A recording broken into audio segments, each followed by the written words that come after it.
사사기 13장 15절부터 23절 말씀 교독합니다. 오늘 말씀은 여호와께서 마노아, 삼손의 아버지 마노아를 예배로 이끄시는 것을 내용으로 하고 있습니다. 그냥 모르고 시작했는데 하나님께서 예배를 드리도록 이끌어 주셨다는 것입니다. 15절 16절 말씀에 여호와께서 마노아를 예배로 인도하셨습니다. 원래 처음에는 삼손의 아버지 마노아가 손님인 줄 알고 극진히 대접하려고 그랬습니다. 자기 집에 온 손님을 염소 새끼 잡아서 또 드리는 것은 고대 근동의 손님 대접의 풍습이었습니다. 그래서 극진히 대접하려고 하는 거죠. 이때 여호와의 사자는 음식을 거절하고 대신 번제를 여호와께 드리라 라고 그렇게 권합니다. 삼손의 아버지 마노아가 하나님께 예배를 드리도록 인도하신 것입니다. 여호와의 사자를 만났으니 여호와를 만난 것과 같은 것이고 여호와를 만났으니 당연히 예배가 먼저라는 거죠. 그래서 하나님을 만날 때 가장 우선시 되는 것은 예배입니다.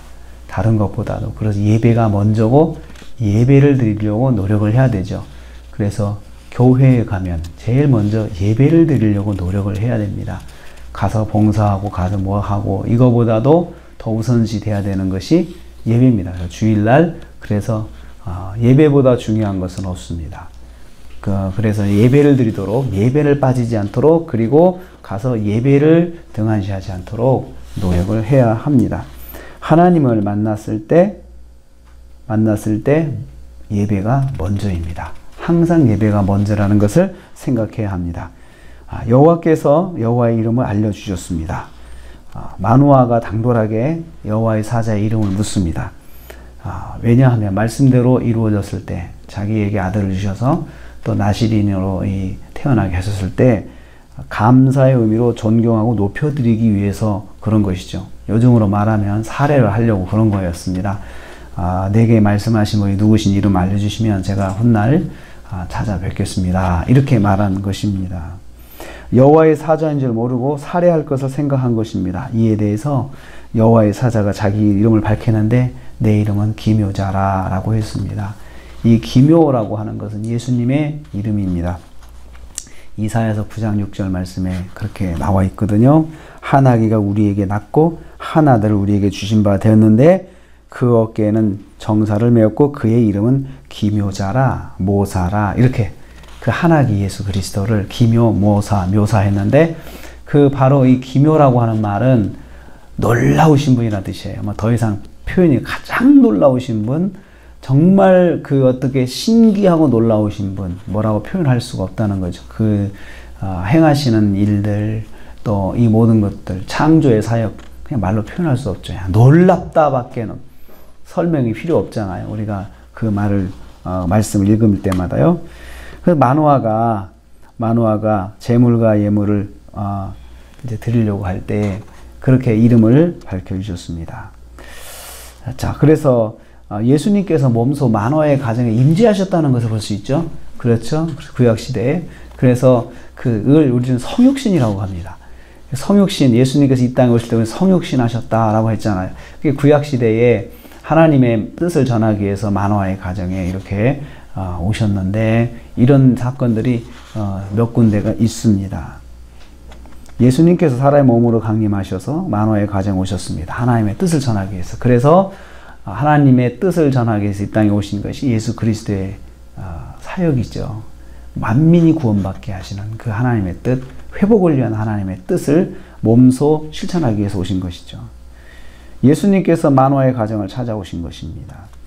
마치 그 마리아의 가정, 나사로의 가정을 찾아가신 것처럼 찾아가셔서 그 가정의 가장 큰 문제, 나사로의 가정의 가장 큰 문제는 그 나사로가 죽은 거였고 마노아의 가정의 가장 큰 문제는 자식이 없는 거죠.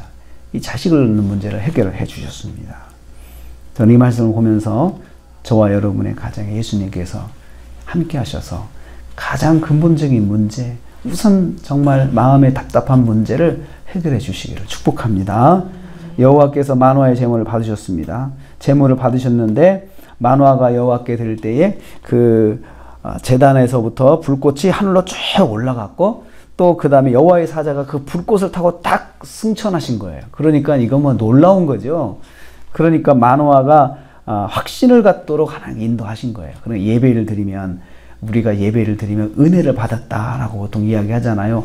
확신이 생기잖아요. 그러더라도 은혜 받았다 이야기를 하잖아요. 그래서 내 마음에 불안하고 어떤 걱정됐던 것들이 예배를 드리고 나니까 마음에 힘을 얻었어요. 그러면 우리가 이제 은혜를 받았다라고 이야기하는데 마노아의 가정에 있었던 마노아가 해결하지 못했던 마음의 그 문제를 고민을 이 예배를 드리면서 하나님께서 확신을 갖고 이끌어 주신 거죠. 그러니까는 마노아가 확신을 가진 게 아니고 불꽃이 하늘로 올라가고 여호와의 사자가 임재했던 여호와의 사자가 승천하는 것을 보여줌으로 해서 하나님께서 함께 하셨구나 이렇게 확신하게 하신 거죠. 그래서 하나님께서는 예배를 드릴 때 예배를 받으심으로 예배를 드리는 성도가 믿음의 확신을 갖도록 도우십니다. 그래서 예배가 중요한 것이고 예배를 통해서 믿음이 서는 것이고 믿음이 세워지는 것입니다. 여호와께서 마노아를 만나신 것은 파격적인 방식이었습니다. 왜냐하면 출애굽 시내산에서 이스라엘 백성들이 하나님 만나겠다고 막 뒤늦게 울부짖으면서 막 그 시내산에 올라갈 때 다 죽었어요. 다 죽었어요. 왜냐하면 하나님을 대면하는 것은 죽음이거든요. 왜냐하면 죄악된 인간이 정결하신 하나님 만나면은 그 자체가 감당이 안 되는 거예요.